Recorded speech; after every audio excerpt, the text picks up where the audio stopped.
আমরা এখন আছি দক্ষিণ সিকিমের নামচি।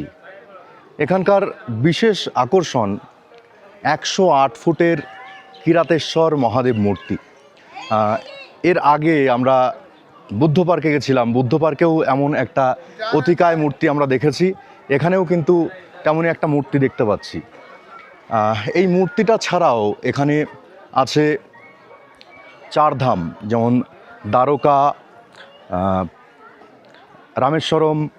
ভারতবর্ষের চার কোণায় যে চার ধাম আছে, সেই চার ধাম যারা আলাদা আলাদা করে যেতে পারেন না, তাদের জন্য এখানে একসঙ্গে পাশাপাশি চার ধাম করা আছে। আপনারা একবারে এখানে এসে দেখতে পারেন। এখানে 12 জ্যোতির্লিঙ্গ রয়েছে, 12 জ্যোতির্লিঙ্গের প্রতিরূপ রয়েছে। তাছাড়া যদি আকাশ পরিষ্কার থাকে তাহলে এখানকার ন্যাচারাল ভিউ আপনার মনকে মোহিত করে তুলতে পারে। আর আমাদের সৌভাগ্য যে আজকে আকাশ পরিষ্কার আছে। দেখুন, এখান থেকে দেখা যাচ্ছে সেই কিরাতেশ্বর মহাদেব মূর্তি। শান্ত প্রকৃতির বুকে যেমন ধ্যানী বুদ্ধের মূর্তি আমাদের মনকে প্রশান্ত করে তুলেছিল, ঠিক একই রকমভাবে এখানেও কিন্তু মহাদেবের একটা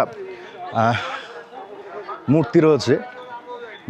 গৌতম বুদ্ধ, মহাদেব দুজনেই তাদের ধ্যান বা তপস্যার জন্যে মানে আলাদাভাবে কিন্তু এরা পরিচিত।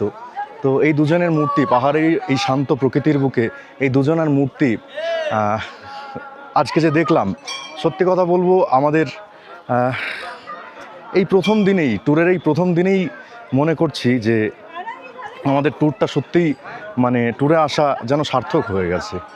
তো আপনারা যদি সিকিম আসেন তাহলে অবশ্যই এই দুটো ভিউ পয়েন্ট অবশ্যই আপনারা ভিজিট করবেন।